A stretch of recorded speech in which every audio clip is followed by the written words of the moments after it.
দর্শক আসসালামু আলাইকুম। দর্শক, শেয়ার বিজের খবর।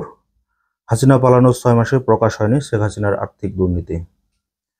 ইতিমধ্যে প্রশ্ন ওঠা শুরু করেছে, শেখ হাসিনা কি তাহলে তার শাসন আমলে সৎ ছিলেন? তাহলে কি শেখ হাসিনা কোনো দুর্নীতির সাথে জড়িত ছিল না?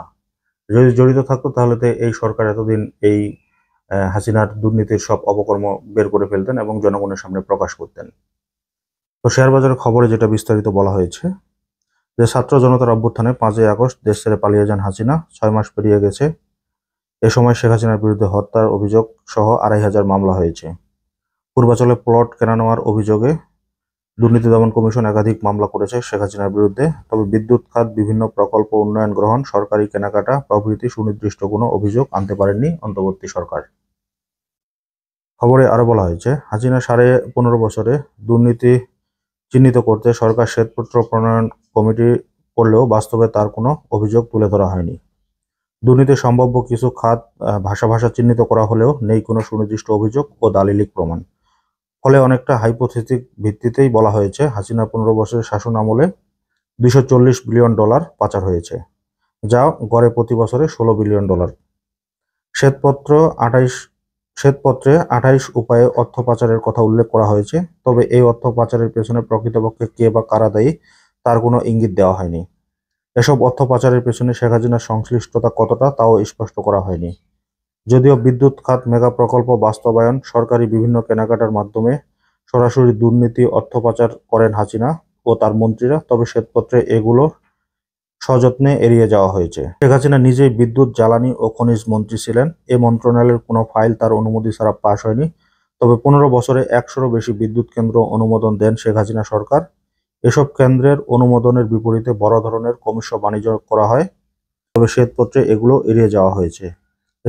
এছাড়া বেসরকারি খাতে বিদ্যুৎ কেন্দ্রের জন্য উচ্চ হারে ক্যাপাসিটি চার্জ ধরা হয়, যা সরকারের ব্যয়ের বোঝা বাড়িয়েছে।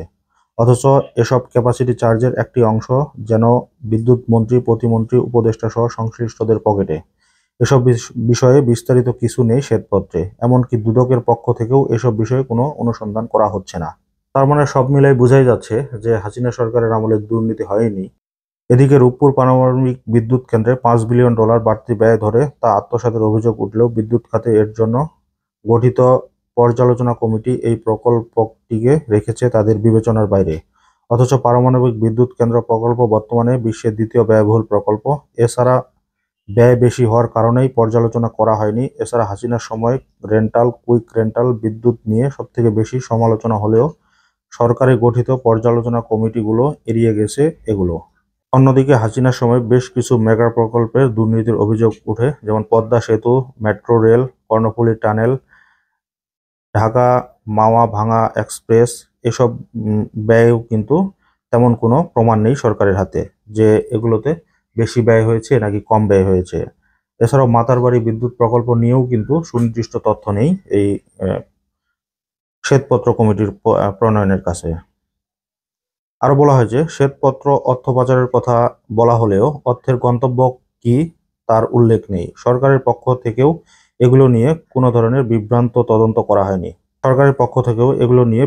তদন্ত করা হয়নি। যদিও পাচারকৃত অর্থ ফেরত আনার কথা বরাবরই বলা হচ্ছে, বিদেশের বিভিন্ন সংস্থার কাছে এ বিষয়ে সহায়তা চাওয়া হয়েছে। আবার রিজার্ভ চুরি নিয়ে গত কয়েক মাসে বিভিন্ন সংবাদ মাধ্যমে চাঞ্চল্যকর তথ্য উঠে এলেও তা অনুসন্ধানে করেনি সরকার। এমনকি ব্যাংক খাতে লুটপাটের কথা বলা হলেও এস আলম, বেক্সিমকো সহ গুটি কয়েক শিল্প গ্রুপকে দায়ী করা হয়েছে। এ বিষয়ে বিস্তারিত তদন্ত করা হয়নি। সব মিলিয়ে আর্থিক খাতে শেখ হাসিনার দুর্নীতি ও কেলেঙ্কারির চিত্র পুরোটাই অপ্রকাশিত রয়ে গেছে গত 6 মাসে। সব ছিল অনুমান নির্ভর তথ্য। তাহলে কি ধরে নিব যে শেখ হাসিনা সরকার দুর্নীতি পরায়ণ ছিলেন না? শেখ হাসিনা একজন সৎ প্রধানমন্ত্রী ছিলেন বাংলাদেশে। ইতিমধ্যে ইউনূস সরকারের অনেক উপদেষ্টার বিরুদ্ধে অনেক অভিযোগ উঠতেছে এবং তাদের বিরুদ্ধে দুর্নীতির অভিযোগ উঠছে। তারা কি নিজেদের দুর্নীতি ঢাকতেই কি শেখ হাসিনার দুর্নীতিগুলো প্রকাশ্যে আনছেন না? প্রশ্ন থাকলো আপনাদের কাছে।